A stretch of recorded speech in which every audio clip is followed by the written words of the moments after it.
Let me tell you a story. This one is going to make some people very uncomfortable because it involves three things they swear should never mix: a child, a firearm, and responsibility. Talladega, Alabama. Middle of the week, an 11-year-old boy named Chris Gaither is home alone. Not outside playing, not at his friend's house, home alone. And he hears something. Not a knock, not the wind. Someone is inside his house. Now pause there. You're an 11-year-old boy. You're alone, and you realize there is a grown man inside of your home. That's the kind of moment most people say, hide and call the police.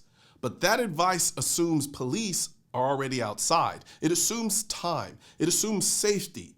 Chris didn't have that. What he had was training and a 9mm handgun. 11-year-old Chris Gaither was home alone Wednesday morning when he heard a noise. Someone had broken into his house. Scared, Chris grabbed a 9mm handgun. When he was coming downstairs and told me he was going to kill me and F you, all that. The intruder made it out the front door with a hamper in hand. That's when Chris started firing off bullets as the intruder was to jump this fence. He's in his house. That's not recklessness. That's a home invasion. And here's the part that matters. The man didn't just wander in confused. He threatened him. He's going to kill me. That's what the boy heard. A grown man inside his house threatening his life. So ask yourself, at what point is a child allowed to defend himself? Because the criminal made a calculation. He saw a kid. He assumed weakness. He assumed fear. He assumed compliance. And that assumption is exactly where he went wrong. The suspect grabs a clothes hamper and heads for the exit. He's climbing a fence, and Chris fires. Not once, not twice, 12 times. Chris's 12th and final shot hit the bad guy in the leg. 12th and final shot, and that one connects. I shot through a hamper that he was carrying, and it was a full metal jacket bullet. I went straight through the bag and hit him in his leg, and he started crying like a little baby. Now, first of all, that line, he started crying like a baby, that's 11-year-old energy. That's adrenaline, that's relief, survival. And here's another detail that stands out.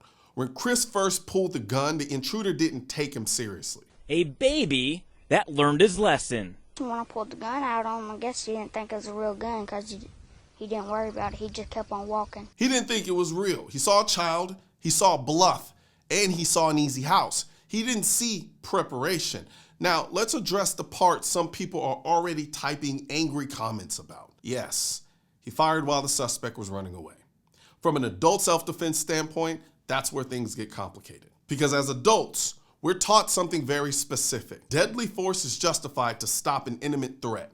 If the threat clearly ends, so should the force. That's the standard.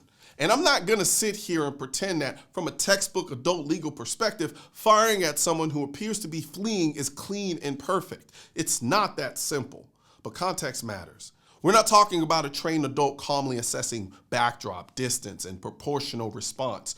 We're talking about an 11-year-old child who was just told he was going to be killed inside his own home. Adrenaline does not shut off just because someone turns their back. Fear does not disappear the moment someone moves towards a fence. And we don't know the exact sequencing. He actually may have began firing when the threat was still inside the house and the suspect continued fleeing mid-exchange. We don't know whether the child perceived the threat as still active. We don't know if he believed the man was repositioning. We do not have every angle. What we do know is this: an adult broke into a home, threatened to kill a child, and that child reacted under extreme stress. Was it a perfect adult level defensive shooting breakdown? No. But perfection is not the standard we hold children to in moments of life-threatening fear. Understanding is, and I would much rather see a child imperfectly defend himself than see a child perfectly comply and become a victim. That's the uncomfortable trade-off people do not like to admit. The goal is always control, discipline, stopping the threat, not chasing it. That's what we teach adults. But when you introduce violence into someone's home, especially a child's home, you are the one who created the chaos, and chaos rarely looks clean in hindsight. Now, here's something else important. This wasn't a random kid who stumbled onto a firearm from the first time in panic. He was trained. Chris credits his stepdad for his shooting skills. Yeah, I play zombies for target practice. Target practice, training, supervision, guidance. That is the difference. We are constantly told you can't trust kids with guns. But what this story actually shows is you can trust trained kids far more than you can trust untrained criminals. Ignorance is dangerous. Training builds familiarity. Familiarity brings respect. Respect builds discipline. And discipline keeps people alive. According to reports, this suspect had robbed their house before. He came back. He was comfortable. He thought the house was easy. He assumed the worst thing inside that house was a frightened child. Instead, he encountered preparation. Police say the man was treated at a hospital for a gunshot wound to the leg. He survived, and hopefully he learned. Now, let's bring this back down to earth. As much as the story has the "you picked the wrong house" energy, defensive gun use does not end when the trigger stops. Even when you are justified, even when someone threatened your life, even when you're reacting in fear, there are investigations, there's legal consequences and questions. Owning a firearm is only half the responsibility. Understanding the law is the other half. And that's why USCCA sponsors this channel. Because if you are serious about self-defense, you need more than marksmanship. You need education. You need scenario-based training. You need state-specific legal breakdown. You need to understand what happens before, during, and after a defensive encounter.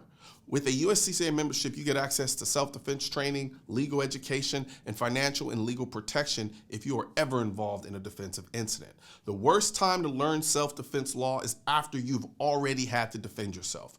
Preparation is not paranoia. Preparation is responsibility. Chris had firearm training. If you own a firearm, you should have legal training. There is a link in the description section where you can learn more about a USCCA membership and what they have to offer. An 11-year-old boy in Alabama went to bed alive that night. Not because of luck, not because help arrived instantly, but because someone took the time to teach him discipline, safety, and responsibility. And a criminal learned something the hard way. Before you break into a house, make sure you know who lives there. Or just don't do it in the first place. One thing's for certain and two things are for sure.